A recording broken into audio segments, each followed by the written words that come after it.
দাদু তো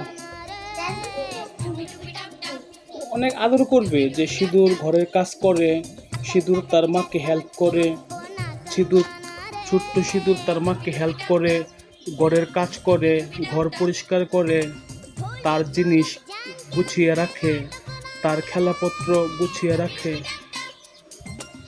মা, তুমি ওইটা নিয়ে আসো, এই ট্রেটা নিয়ে আসো, নিয়ে পরিষ্কার করো। হ্যাঁ, এই ময়লাগুলো তুলো। দেখুন বন্ধুরা, আমার ছোট্ট মেয়ে সিঁদুর সোনা কি সুন্দর তার ঘর পরিষ্কার করছে। সে তার মাকে হেল্প করছে এইভাবে। তার ছোট ছোট হাতে এত লম্বা ঝাড়ু। জিনিসটা হাস্যকর হলেও খুব সুন্দর লাগছে। হ্যাঁ মা, করো। হ্যাঁ, এখন একটা ডাস্টবিনে ফালিয়ে দিয়ে আসো। ডাস্টবিন কই থাকে? আমার কাছে বন্ধুরা দেখো আর দেখো